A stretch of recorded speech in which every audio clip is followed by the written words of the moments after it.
Let me start by saying a very warm welcome to our live studio audience members who have joined us here today. Thank you for making the effort to come through the studio. And delighted to have you with us, and even more delighted to have our guest with us today, who's going to indulge me in one of my favorite pastimes, which is talking about books. And who doesn't love the kind of book that makes you snort your tea and laugh out loud in the middle of an airplane flight, as I was doing not too long ago, reading this book, because it is a book that will make you weep a little bit, laugh a lot, take a little bit of glee in other people's embarrassing moments, but also remember a few of your own along the way. It is such a pleasure to have with us in studio today author John van der Ruit, who has surprised us all with the rare Christmas gift of a new Spud book more than 10 years after the original series came out. We all thought we'd said goodbye to Spud Milton and his friends, the Crazy Eight, and their exploits at high school, but the gang is back. Adulting is proving to be harder than they thought it would. Spud's diary is every bit as funny and poignant as it ever was. And John, what a joy to have the book, and what a joy to have you with us. Welcome. Thank you, Pippa, and thank you to everyone who's come out tonight, and good afternoon to all the listeners too. For those who need a reminder or perhaps an introduction, John is a KZN man through and through. He's brought the humidity and strange weather with him today. Thanks for that.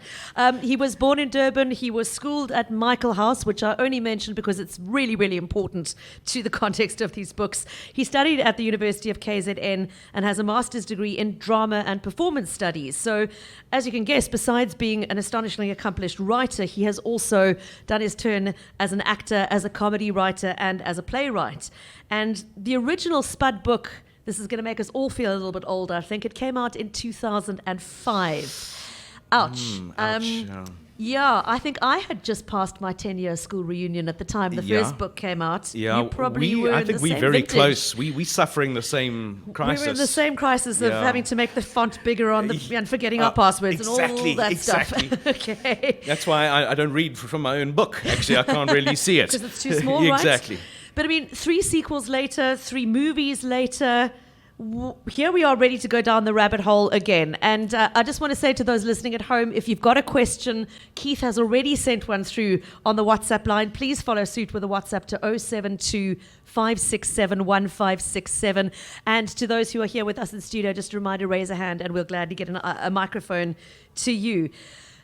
John, Spud, exit, pursued by a bear. He exited, pursued by a bear, and you were adamant at the time that that was it. The story was done. The characters had run their course. You seemed so very, very certain that that was it. Where was your thinking at that time? I think I was quite tired in a way because I'd been 8-9 years on this roller coaster. And trust me, now that I'm back on, I know it's a roller coaster. You just don't stop. And it's Spud, Spud, Spud.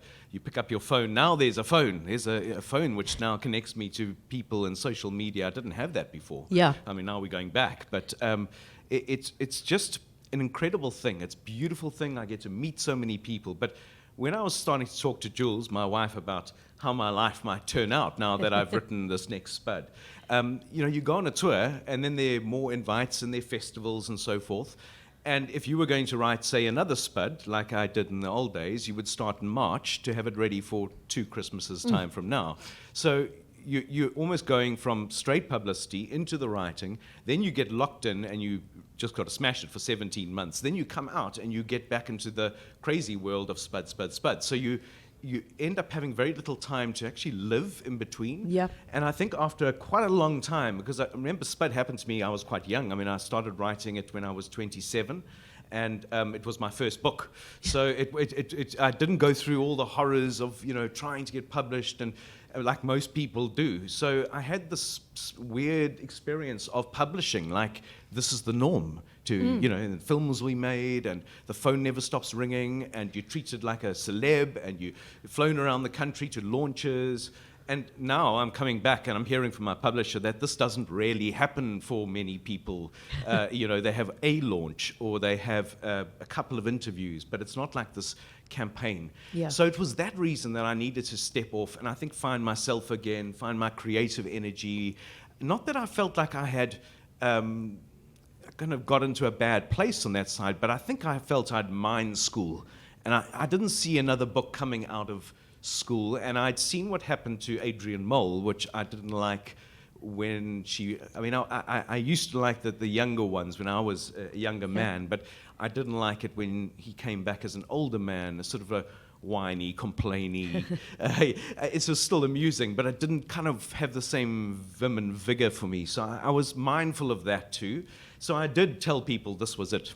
But I guess over the years, 7 or 8 years of being off the roller coaster, I suddenly felt, it felt all the time. Spud had never left me. Everybody would talk to me about Spud. If I was at a public gathering, a dinner or something like that, wherever there were people, somebody would seek me out and chat about Spud. And I got this feeling like I've left Spud behind, but I think it's still there in the people's hearts. And that started me off thinking, well, now, in the 20th anniversary of Spud, wouldn't it be nice, this was during COVID, when we all did some wondering, wouldn't it be nice to bring out a new Spud book and shock everyone, just out of the blue, boom. And then more years went by and I was working on other stuff, and then suddenly sort of the conditions opened up, where the time opened up, where it was, okay, let me put some feelers out. And when I put those feelers out, my hand nearly got chewed off.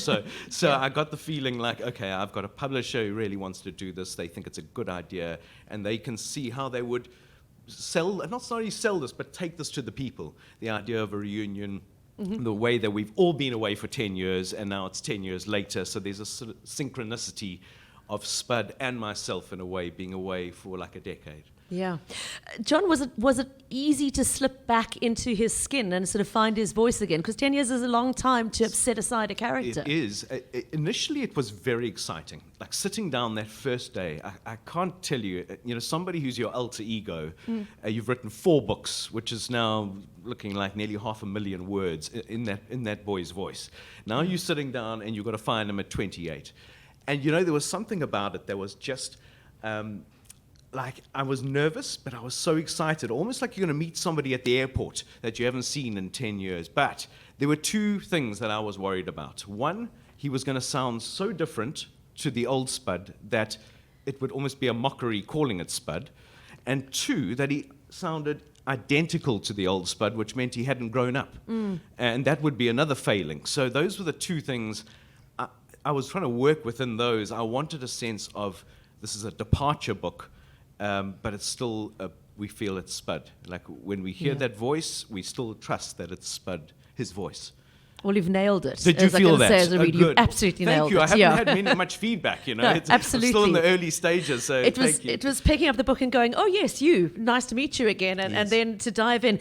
I think for the sake of recognizing there might be 1 or 2 people listening today who haven't met Spud before, maybe we need to pause a second and reflect on the original Spud Milton in the original books, who he was, what he was doing when we met him, before we then talk about the important stuff that he's doing now. Won't you introduce him to a newcomer? Well, Spud is a young working class boy of 13, and he receives a scholarship to attend a elite all-boys boarding school based on Michaelhouse. I obviously went to Michaelhouse, so I used my experiences, but my prefect is actually in the room today, believe it or not. First time I've seen him since 2006. Paul Lewis, there he is. Hi, Paul. He's known as, is tapeworm. Was it tapeworm in the book? But or was it earthworm? Earthworm. He was tapeworm at school, but I called him earthworm just in case he sued me. I could say, wasn't you. He doesn't look too angry. No, he doesn't. He was actually a very genial fellow, and he was one of the non-violent types. And about 3 days ago, I saw Craig Higginson, who's an author as well, and he was at my class with me. And so it's quite amazing when I look back. But ultimately, it's about this boy who's thrown into this dormitory, and he's with a very interesting collection of nutters. And I think Spud went in there thinking that this is elite education, Eton and Harrow of South Africa. Everyone's going to be erudite and advanced, and he's going to have to raise his game. And what he sees when he arrives there is this madhouse. And he's got a particular madhouse of those boys called the Crazy Eight, who become his dormitory mates, let's call them that. And they go on a number of adventures. They become very rebellious. And they're led by a character called Rambo, who seemingly wants to bring down the school, whilst, as Spud observes in the new book, whilst trying to put his body on the line for the school and the rugby field every Saturday, but trying to destroy it from Sunday to Monday. Yeah. But yeah, it's really the school ones, the school novels. The four of them are his adventures growing up with the Crazy Eight, coming of age story. In the first one, he loses a friend. I mean, there's some heavy things that happen too, so it's not all fun and games.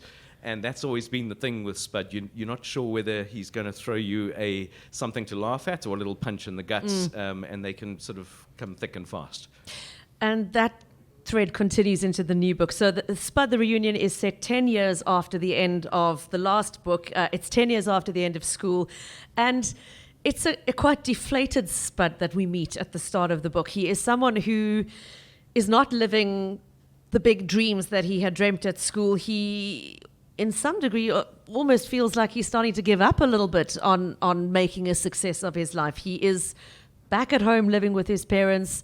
There's no partner in sight. There's no steady job in sight. He is working in a clown suit, handing out pamphlets in the local supermarket at times.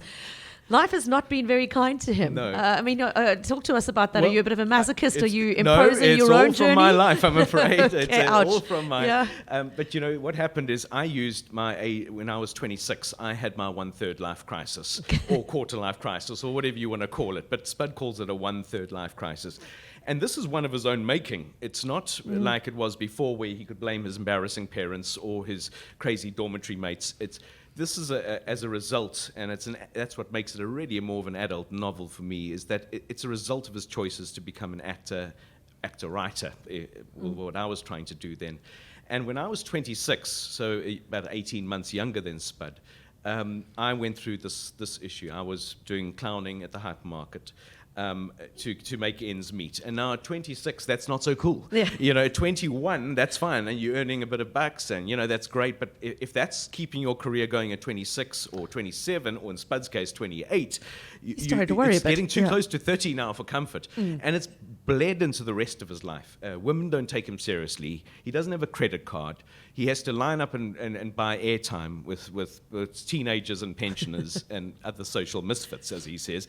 But there's a sense that he's a bit down on his luck, because when he was 24, 25, being a sort of freelance actor like that was cool. But now he's not being taken seriously he's not even paying tax, because he's not earning enough money to pay tax, and even that hurts him.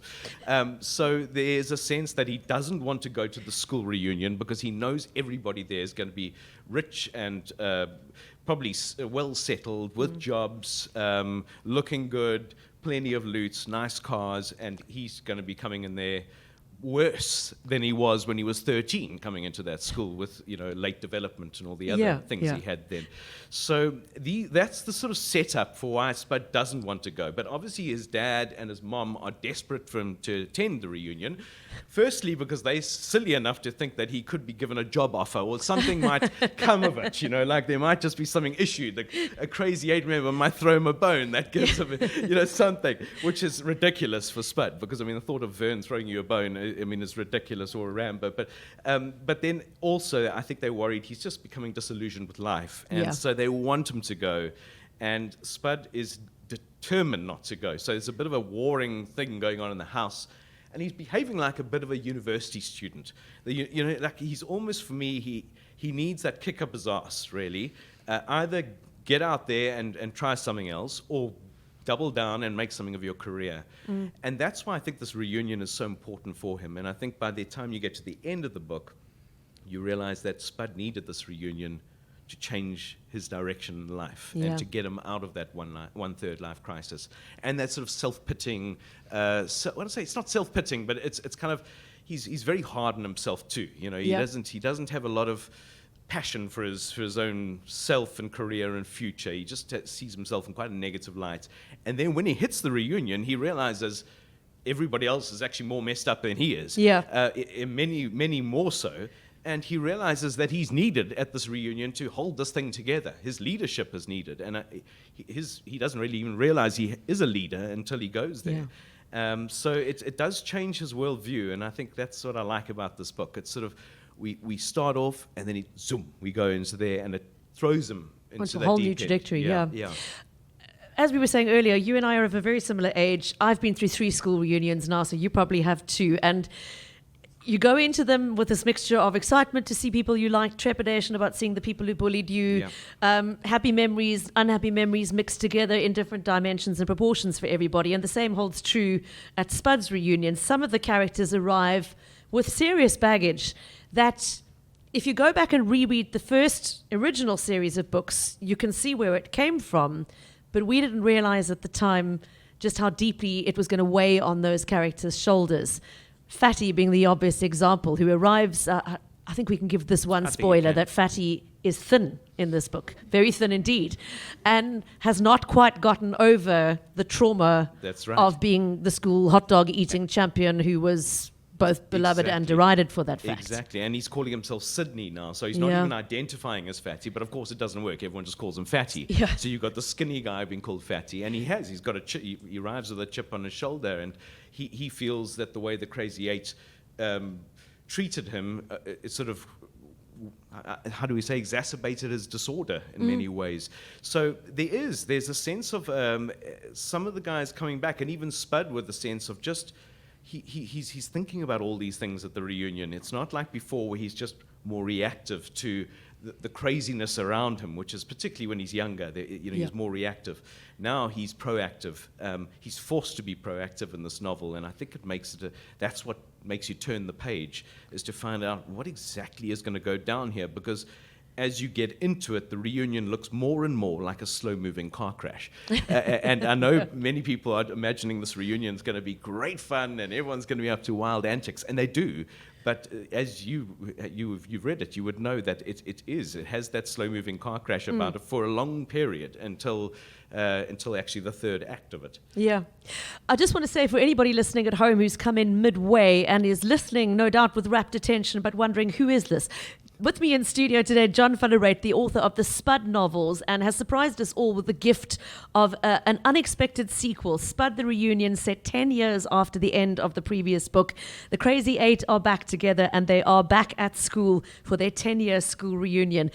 What were your school reunions like? Because it strikes me, as I asked that question, that it must have been a very different beast for you, 10 years versus 20 years versus 30 years.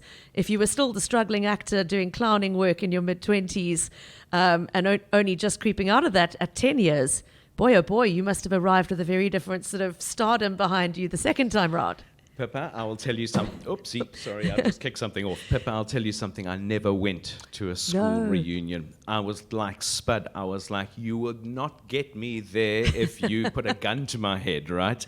Because you must also understand, if I did have a Crazy Eight that had rolled like that, and there were only 8 of us in the dorm, and I would be there. I would have gone back. But none of the Crazy Eight came back.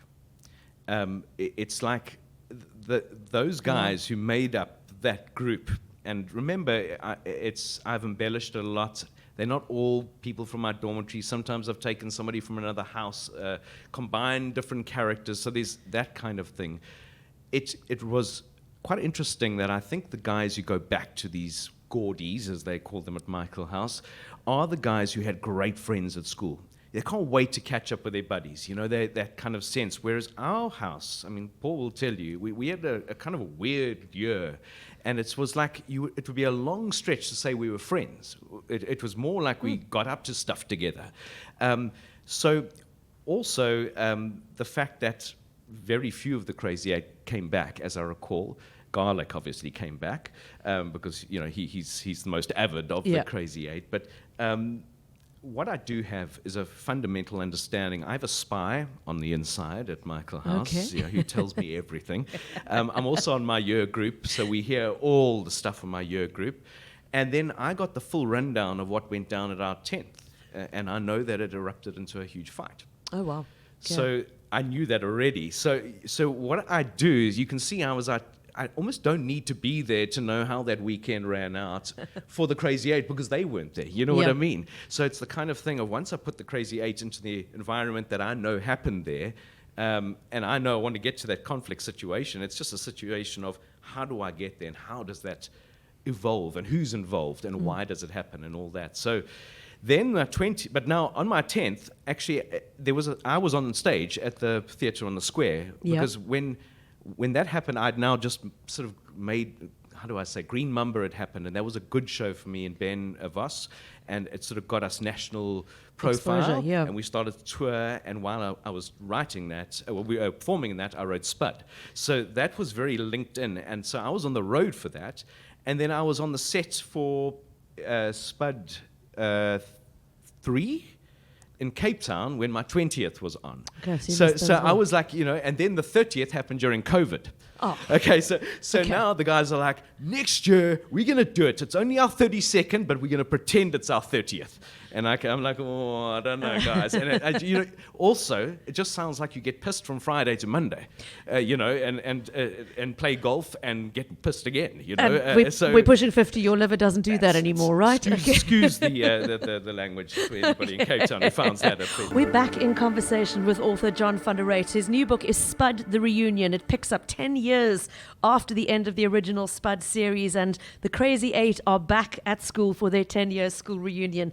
Before we dive into more about the book and take some questions from the audience, a couple of WhatsApps coming through for you. John, firstly, somebody's saying, oh, wow, it's so crazy. So the Crazy Eight have been to therapy. It sounds like Fatty has had some introspection, is the comment. You're right. Yeah, he has. And he certainly has. I think he might be the only one who's gone to therapy, and that's probably part of the problem. Yeah, they all should have. All should have been in therapy, I think. And then on a more personal note, Judy in Somerset West writes to say, John and his family were neighbours of ours in Durban North. His sister Catherine was my little flower girl at my wedding in 1975. And I remember his father growing the most beautiful roses. My grandson is now at Michaelhouse too, having been absolutely captivated by the Spud books. So congratulations on your new book.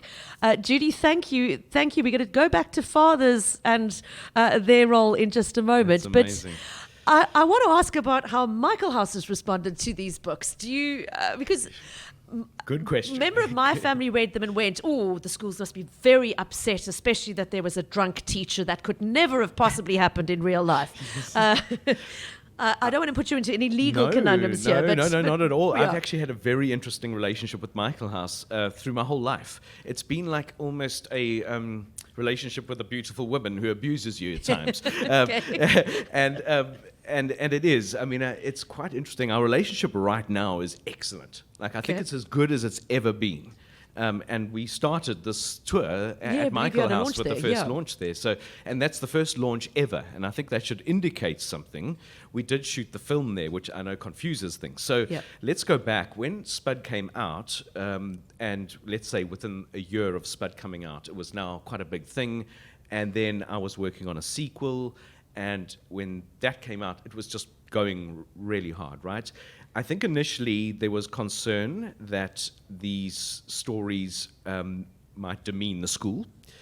But those were quickly put aside because there was like a 300-boy waiting list to come for 100 spots because everybody's reading Spud and going, I want to be in the Crazy Eight. I want to go night swimming. And of course, I was leading these poor lambs to the slaughter because they'd probably locked up the window for the night swimming already, But I guess the thing is that when these boys... I think Michaelhouse saw that it was a very good thing. I went to talk to the school in 2006, which I found an interesting experience. One boy put up his hand and he said, do you feel like you have kind of like ruined what is meant to be for Michaelhouse boys, like kind of made public what is our private kind of experience, which was interesting. I hadn't thought about that before. And I met a former rector of Michaelhouse who told me Spud was the biggest lot of rubbish he had ever read, exaggerated rubbish. There was no things like that going on in the dormitory. And he assured me that when he was there in the 80s, I'd got it all wrong. The teachers weren't like this. And I mean, obviously, I do exaggerate, but most people go, yeah, that was exactly, or it felt a lot like how it was, albeit in a slightly heightened way. So I've had that response. Then we applied to shoot the film there, okay? And they let us shoot the film there, but it wasn't easy. I myself and the producer had to go before the Board of Governors And we thought that would be okay, but it was actually quite a grueling experience. The Board of Governors were quite a tough crowd of like, well, what are you going to do for us? Kind of. Yep. And If we were like, you well, do what are this, you going to okay. do for us? But ultimately, we shot the film there, and I think it was divisive. Some, like the drama teachers and English teachers were like, this is amazing for education. And then like the grumpy science teachers are like, I got woken up at 4 a.m. by a bloody crane outside my house and this and that. And, a whole house had to be moved to the gymnasium, my old house, so that we could shoot in the old boarding dormitory. school, And so like the housemaster wasn't impressed with that. So then the madness continues came, and now that when I went to speak to the school afterwards, I was going down, this is in 2006, back to my car, and these boys ran after me. Sir, we want to show you something. And they took me off into the bush towards the dam where you night swim, and they showed me this den that had been just recently bust, and it was called Pimp's Paradise. And it had been running illicitly for a long time for certain boys, and it looked like a sort of like a Rasta bar set up in the bush, and they'd obviously just busted it like the week before. The school was in uproar, the boys were getting drug tested, and boys were getting suspended, and it was a real big scandal. And these boys showed me this den, which had been partially taken down. And this triggered the idea for the second book, which The Madness Continues. But unfortunately, when it came to shooting The Madness Continues, the Board of Governors were like, no, we don't like this because this is something that happened last year, and this is, this is too close to the bone. Too sore. So then it was decided that we were going to take the shooting to Cape Town. We shot at Bishop's. We shot a lot of the Cape schools here for the second movie and the third movie, and the fourth movie we were going to shoot here as well. We could find similar lands. It was much cheaper than taking the whole crew for like 6 weeks to Michaelhouse, where it's here they could live at home and come in. So it was just like a different ball game. But you lost that campus, which is just like Hogwartsy for Spud, And also they shot the first film on film as opposed to onto video. So you get a different like that old sepia tone feel with the first film too. So anyway, then my relationship took a dive with Michaelhouse because I didn't go to Michaelhouse. They never invited me there after that. It was almost like we'd gone our separate ways, and then Spud stopped. And then this year, it was so funny. Now, I remember I wrote this whole book in secrecy. Nobody knew apart from about 4 people at Pan Macmillan, and even that, they didn't even tell their marketing, their publicity department for a long time, right? So it was kept completely under wraps. I think partly because we wanted it to be a big surprise, but also because I think they were worried I might not finish in time for Christmas. So if we announced it was coming out for Christmas and there was no Spud for Christmas, then they would be in a pickle because then they'd have to release it in February or March or something. So I don't know what would have happened, but thankfully we got it done. But anyway, Michaelhouse now have a marketing department. And that has just changed the game because marketing people are different to teachers, okay, and Board of Governors. They can see the value. There's so they said to me, here. John, would you do us a favor? Out of the blue, didn't know I was writing Spud. And said, we'd like you to do a tour for our prospective mums for 2 years down the line. They're coming to stay for the weekend. It's an inaugural weekend. Will you come and show them around the campus? And I did it. But I knew that I was going to be like, now, can you do a launch with me, please? My new book, which so is now we've got this quite like, washing each other's hands exactly, nicely. at the moment. And I think it's really nice. And I've done a few tours now, and I'm worried I could become a tour guide after this, a Michaelhouse tour guide. But I do Beats a clowning good in the tour. supermarket. It's better than clowning in the supermarket. John, I mean, I'm picking up on that comment the boy made about sharing what was private to our school. I mean, the original books, I think, you got to the end of Spud and every young boy was desperate to go to boarding school and every mother was going, oh no, I'm never sending my child to boarding school after reading that. But a couple of those secrets, night swimming is the big one. Okay, now I have to tell you at this point, my son went on a school tour to Michaelhouse earlier this year. And every single group among them, there were hockey boys, there were rugby boys, there were several different groups. Every single one of them tried to go night swimming. My son's group did get through and did the deed and had the swim and managed to make it back. I hope I haven't gotten anybody in trouble for saying that. But it was considerably more difficult, and there were many more obstacles in their way than there were for the Crazy Eight in your book. Should they blame you for outing this tradition and bringing it into scrutiny? Yeah, probably. You know, the night swim's no fun. It's no fun. That's what you said, it was it's always cold. cold at night. It's chilly. You're in like your jocks. It's like you're worried about dogs. You're worried about staff. It's actually just a terror run. It's like putting yourself through a terror run. But I must tell you a funny story about the night swimming, guys. I was back at Michaelhouse a month ago shooting videos and interviews in the quad and around in certain areas in the school. And we were in Spud's dormitory, and we had this very excitable, almost Garth Garlic type videographer who was like, lying down and getting all these angles, but really souping it up. And I told him, I said, look, here's the window, and you see that window for the chapel. We would just go onto that ledge, and then we'd crawl along, and we'd go through there into the chapel gallery.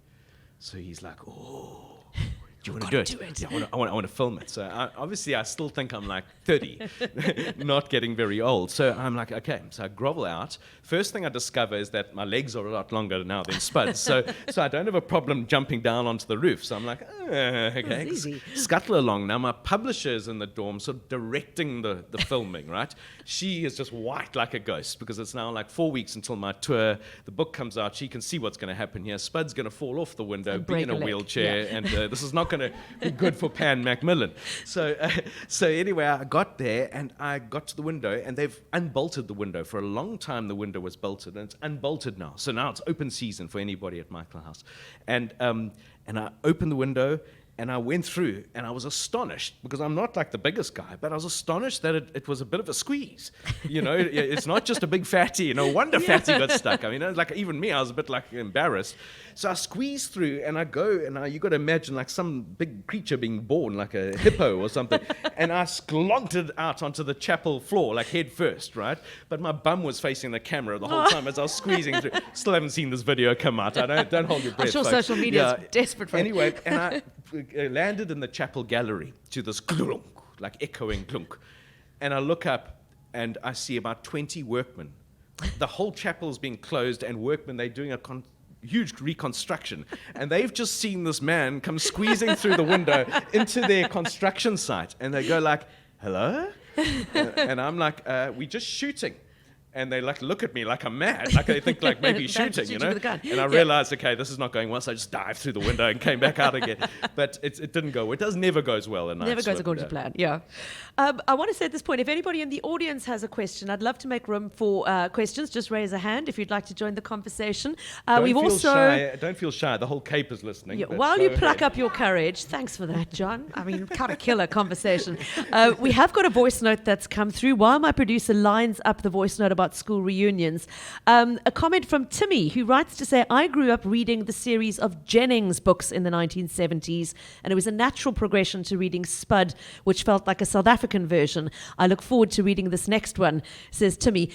Who do you see as your anticipated reader for this one? Is it those who were in school 10 years ago? Or, I mean, I read Spud as already a middle-aged adult and enjoyed it, but equally my kids as teenagers have loved the books. Well, who do you write for? You know what? I've given up on this because I get little guys and I get very old guys and very little girls and very old girls. But I think the absolute perfect, if you were going to be in the zone, I think it's the crowd who were about 12, 13 when Spud when they first discovered it as teenagers, and they're now sort of around 30, like almost keeping to a similar age to Spud. I think those are the guys who are going to get the double whammy because they are almost living that one-third life crisis. Call it what you will, fear of 30, growing up, going from youth to adulthood in a meaningful way. So I think those guys get the most. But having said that, I have such a broad readership that I don't really think of a readership when I write, I never did. In fact, I wasn't sure I was going to get published. So, you don't really have time when you're not thinking you're going to get published. You're not really thinking about your readership. And then by the time Spud was done and I was going on to the second one, it was really just what it was, Yeah. But yeah, I would say... But I often joke it's like my readership's about 9 to 99, nice. Because I've come across the whole... A publisher's dream and an author's dream, Obi, I think we've lined up that voice note. Let's take a listen. Hi guys, just want to say, talking about school reunions, I didn't enjoy the first two that much. I must say, we recently had our 30th, and it was amazing. It was just great. Everybody, I think most of the chips were off the shoulders by then. We had such like conversations. There was more than one person that said they weren't planning on coming, but they ended up coming, and that they were so glad that they came.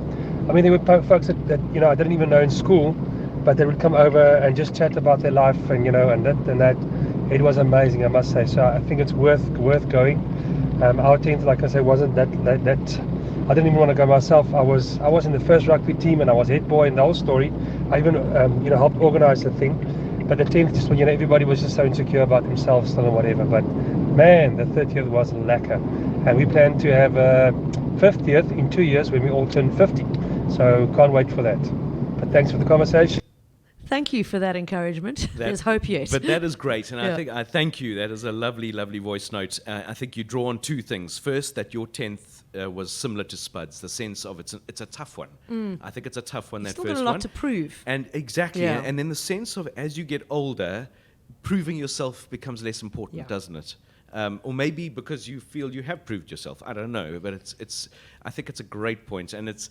I don't want to scare people off 10-year reunions, but I fear I might with this book a bit. Yeah. But maybe I as you say, I thought I was going to scare a lot of people off Michaelhouse by the early books, and I Quite the scared opposite mothers. happened. I did scare mothers. I had a lot of anxious mothers in signing queues asking me, "Do you think I should send my son? I'm very worried, after reading your book, But their little sons are like, yes, Exactly, I know. can't wait. Yeah.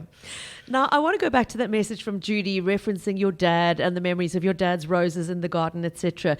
Because the one thing we haven't given much attention to in this conversation so far is the fact that before we get to the drama of the reunion, we have Spud and Spud's family. And he is, as I said at the beginning, he's living back home with his parents, and his gran is still there.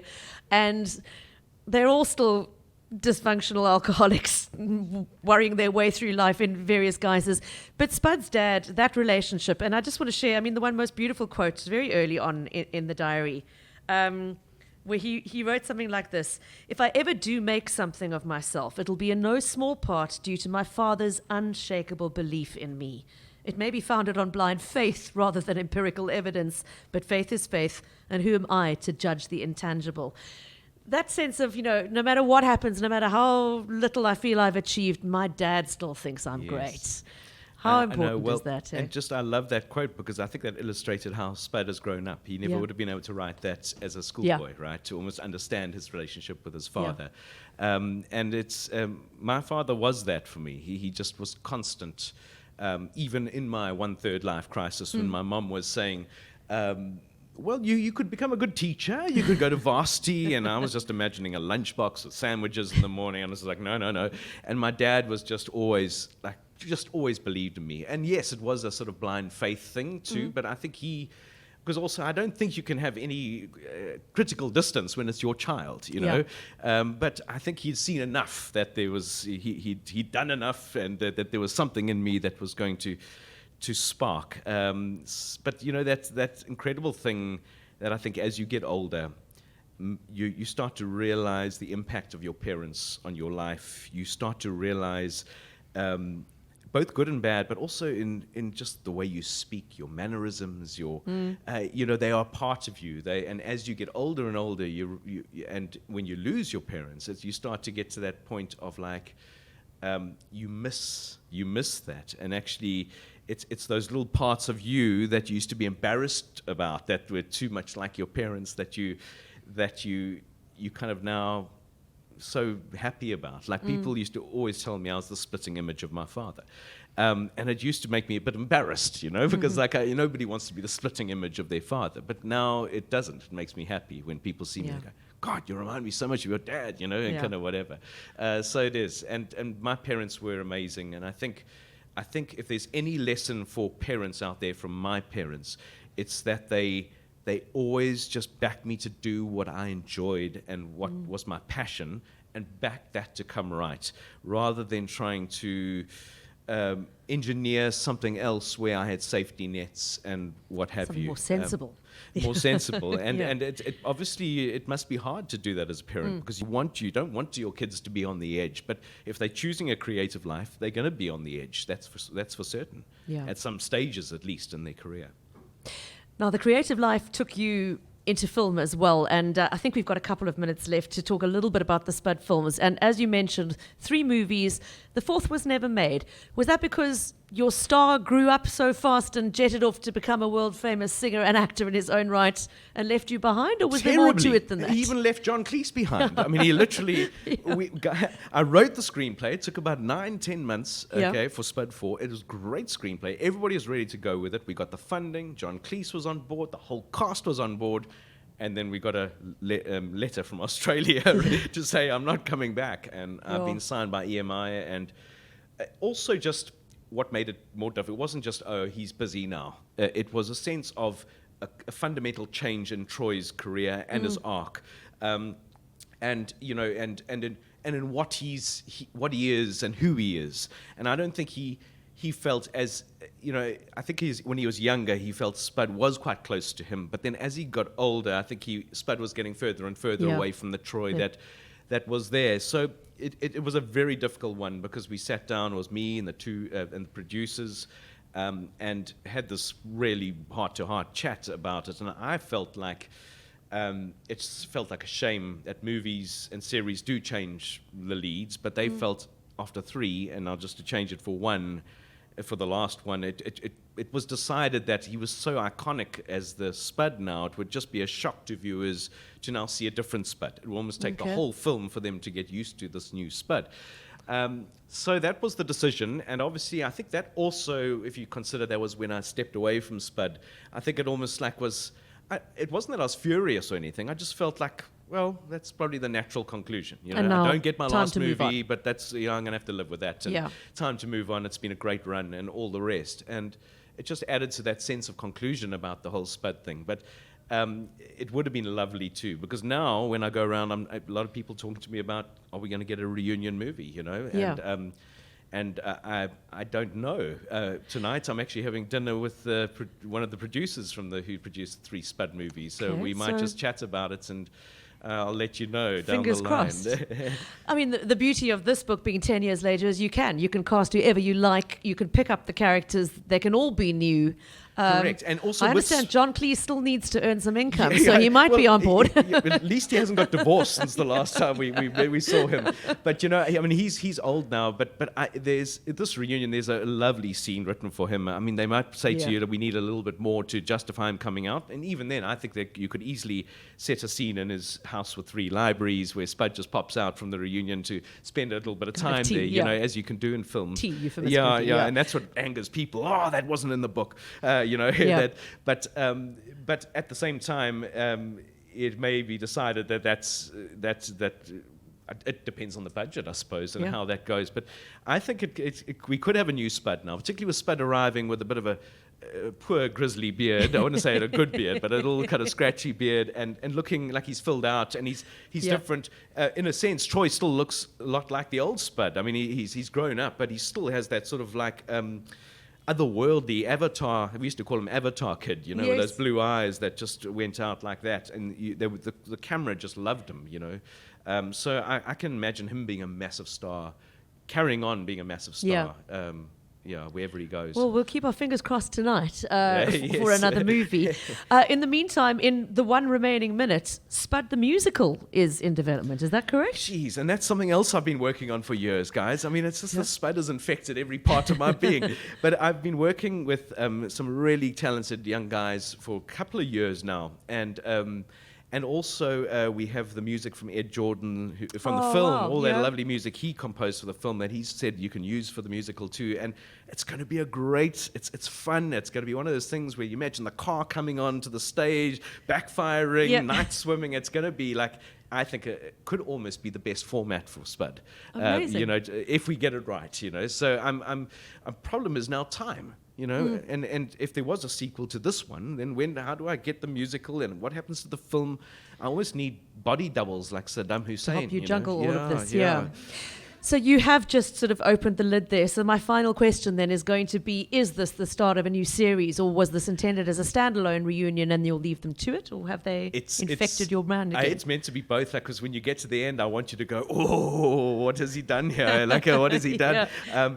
But, look, it's almost out of my hands, because for me Spud needs to sell a lot of copies, not just do well here for South Africa. It has to sell abroad, and to almost demand it for me to go 2 more years of my life, basically. Committed. So I think we're going to see in these next few months. So far, it's been amazing. The response has been amazing. We'll find out tomorrow when the where Spud sits on the bestseller list and after his first full week.